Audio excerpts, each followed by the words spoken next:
Hello, Hello sir, khulumka sir. खुलुमबाय Sir, lamsogonono sumai TV wa ang komal sir. Sir, सादि tini je nini resignation letter nukha chung. Kai tamoni bagai resignation rimani kulai ke chungna kisa saikana reke janai sir. अब दा आं जे आइपिएफटि party खाइमानिखाय प्राय 2010 नि सिनि खाइमानदो Sir.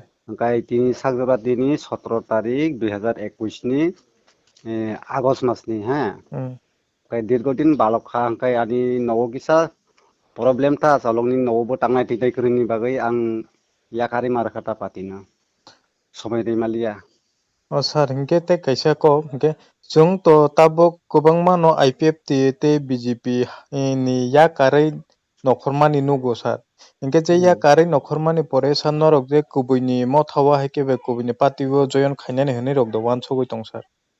अबरगला आं मानसगिया ख अबरं सायमाय खता Tabo Hingke sat paitha ko hingke tabok to IPFT BJP hapang 3 bochor ongkha. Hingke 3 bochor ni bisingo nukjago haik no turuk hapang tongtotui no norok ni resignation nugo chung.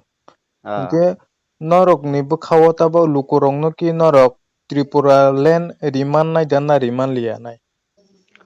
अबोथ' जोंनि सेन्ट्रेलनि बर'आव सायमानसिनाय अब बाहाय खालामनायाव गेसनबा सारन राजलेबेलनि बर'सै सानथांगाय डिभिसननि बा अबोथ' माननाय मानजायाबो सायमाया ताताबो Isa tami himalay nung bo kaisa 48 korom sorani je vice president barja kotor no rijak jak sar obini bisingtui nung kisa chungno saikhandare mengke chanai sar.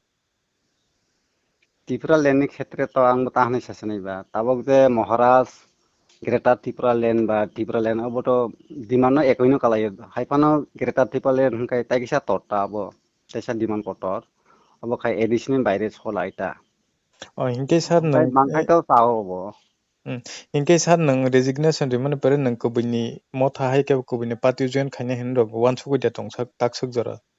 ताकसजर आं सायमाय खता अबोनो कुनु जागा वानसौ जागिखो Da hambai sar no chung jono tini somai rimani bagai.